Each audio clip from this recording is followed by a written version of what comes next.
आगामी लोकसभा चुनाव की तैयारियों के बीच हरियाणा में बड़ा फेरबदल हुआ है। जी हां, मनोहर लाल की जगह बीजेपी पार्टी ने नायब सिंह सैनी को राज्य का मुख्यमंत्री बनाया है।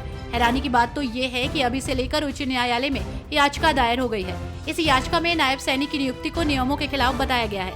आपको बता दें कि मौजूदा वक्त में हरियाणा विधानसभा के 90 सदस्य हैं। ऐसे में मुख्यमंत्री के सदन में उपस्थित होते ही ये संख्या 91 हो जाएगी। तो वहीं हाईकोर्ट से आग्रह किया गया है कि सैनी की नियुक्ति को रद्द किया जाए।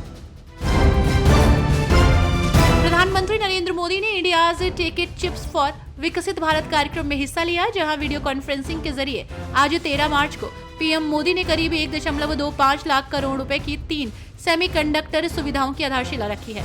इस मौके पर पीएम मोदी ने कहा, आज का ये दिन ऐतिहासिक है क्योंकि आज हम इतिहास रच रहे हैं और उज्जवल भविष्य की तरफ एक मजबूत कदम उठा रहे हैं। राष्ट्रीय महासचिव के रूप में लोकदल के प्रसार प्रचार में जुटे चौधरी विजेंद्र सिंह ने अचानक लोकदल से बगावत कर ली है।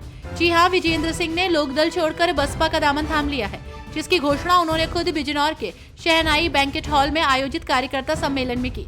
दावा किया जा रहा है कि अब विजेंद्र सिंह चौधरी बिजनौर से चुनाव लड़ेंगे। हालांकि उनके इस फैसले ने सभी राजनीतिक पार्टियों को चौंका दिया है।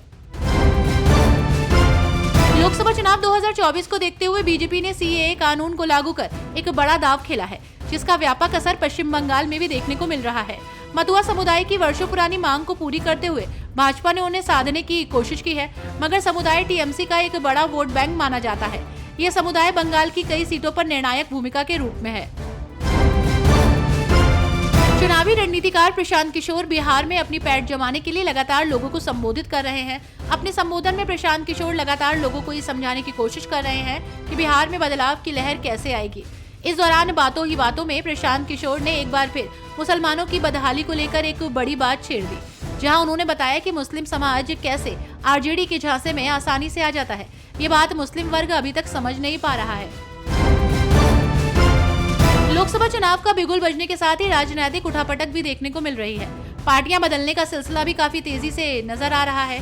प्रयागराज में अब तक भाजपा ने फूलपुर और इलाहाबाद संसदीय सीट से उम्मीदवार का नाम घोषित नहीं किया है।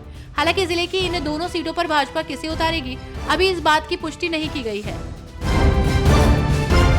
लोकसभा चुनाव की तैयारियों के बीच भाजपा की केंद्रीय चुनाव समिति ने लगभग 90 उम्मीदवारों की दूसरी लिस्ट भी अब फाइनल कर दी है।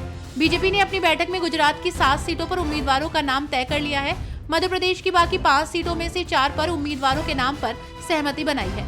आपको याद दिला दें कि बीजेपी अपनी पहली लिस्ट में 195 सीटों पर उम्मीदवारों का ऐलान कर चुकी है। एसबीआई ने चुनावी बॉन्ड मामले को लेकर सुप्रीम कोर्ट में हलफनामा दाखिल कर दिया है। हलफनामा दाखिल करते हुए एसबीआई के चेयरमैन दिनेश खारा ने बताया कि 1 अप्रैल 2019 से 15 फरवरी 2024 के बीच 22,217 चुनावी बॉन्ड खरीदे गए, जिसमें से 22,030 कैश करवाए गए। जहां एसबीआई के चेयरमैन दिनेश खारा ने सुप्रीम कोर्ट को बताया कि आदेश के मुताबिक चुनावी बॉन्ड के चंदे की जानकारी उपलब्ध करवा दी गई है। लोकसभा चुनाव 2024 का बिगुल बजने में अब बस कुछ ही वक्त बचा है। अपने गढ़ को बचाने के लिए बीजेपी ने किलेबंदी की, तो वहीं विपक्षियों ने भी कमर कस ली है। गाजियाबाद लोकसभा सीट 2008 में अस्तित्व में आई। इससे पहले ये हापुड़ लोकसभा सीट का हिस्सा थी। आपको बता दें कि गाजियाबाद लोकसभा क्षेत्र में लोनी, मुरादनगर, साहिबाबाद, गाजियाबाद और धौलाना विधानसभा सीट आती है, जहां 2009 में इसी सीट पर पहला लोकसभा चुनाव हुआ। आगामी चुनाव आते ही हर राजनीतिक पार्टियां जनता को लुभाने में कोई कसर नहीं छोड़ती। ऐसा ही कुछ बीजेपी पार्टी में देखने को मिला, जहां मोदी सरकार स्वयं सहायता समूह से जुड़ी महिलाओं को लखपति दीदी बनाने के अभियान में जुटी है। अब पीएम मोदी ने देश भर में 3 करोड़ महिलाओं को लखपति दीदी बनाने का लक्ष्य भी तय कर लिया है।